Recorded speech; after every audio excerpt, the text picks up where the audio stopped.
Good afternoon, John here.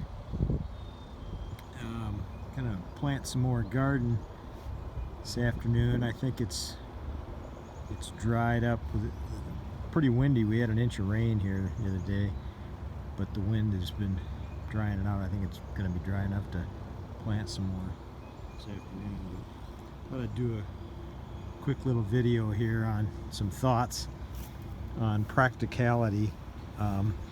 You can see has been my how I keep the panels from blowing away this winter. I just kept that on there all winter. And this unit here, this array has a fixed wheel. It's got 2 fixed and 2 swivel. The other one has 2 swivels, but connecting it like that, it keeps it from blowing. It can't go this way. It can, you can push it this way, but it's heavy enough. So far it's worked. You can hear my generator. I got my generator over there exercising it. I try to do that once a month. It charges the battery up. But I just had some thoughts. I haven't been moving these. When I first started, I had I think I had 1 battery when I first started. I'm new to the solar. I've been in it just under a year now. But and I made these pretty quick, and they're real cheap. It's 6 2x4s and 6 8-foot 2x4s and 3 10-foot 2x4s and a few other odds and ends. They don't look the greatest, but I can move them where the sun is. But actually, this winter I've got 3 batteries, and I haven't been moving them. I've been leaving them kind of facing southeast. And the main reason is, let me walk over to the Blue Eddy here. Turn off the generator. It's been running long enough. Just put in some firewood too. But I was looking at those. They're on Amazon. It's a mount. Here, I'll wait to turn this off here real quick.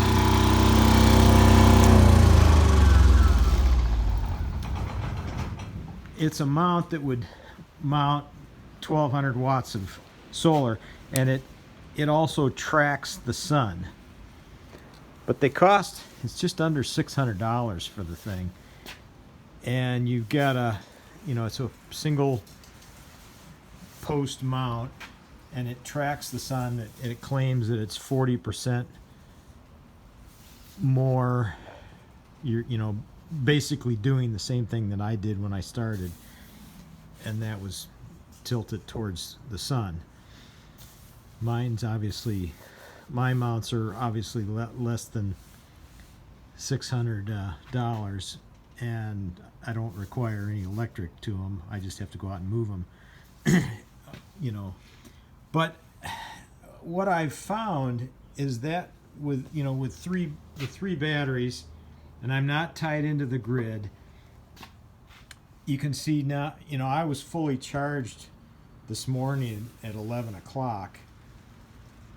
And it's not it hasn't been the sunniest day. It's been kind of overcast, and then the sun comes out, and it's kind of, but my thinking is when this is fully, like, right when it goes to 100% like it is right now, you're not, even though the panels are in the sun.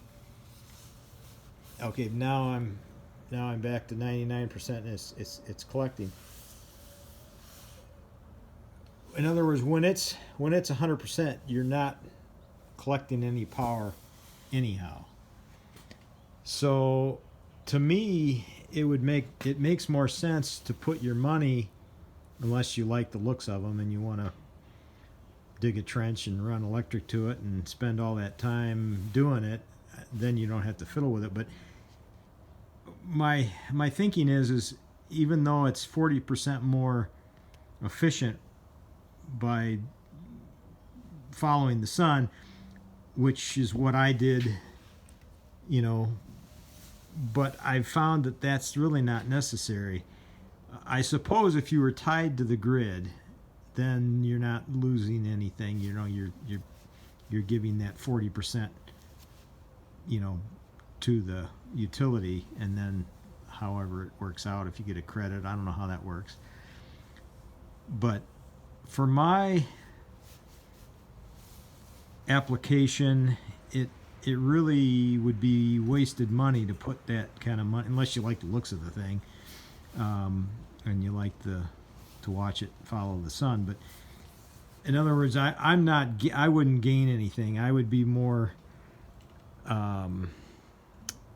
It would be more practical for me to buy the fourth battery, because in using it like I'm using it, if you're not using it or storing it, it doesn't matter how much power you're producing. If it's at 100%, it's not collecting it. You're losing it. So if you can't use it or store it, when you're not tied to the grid, you're losing the power. So anyhow, for what it's worth, that's my thoughts, my humble opinion. You're better off to put it towards your hardware rather than the mount. And like I say, unless you like the looks of that thing and don't like the looks of my you could also make the racks look a little better. I'll probably do that on mine, because I like that simplicity of you know, of how I have them. And with so many trees around, I like the ability to be able to move them easily. But they're pretty low. They're not real high. You know, well, they don't look that bad. I mean, like if you look at them, they look better from this side. You can't really tell that they're, you know, just cheap 2x4s. But anyhow, for what it's worth, hope you're all having a great day. God bless.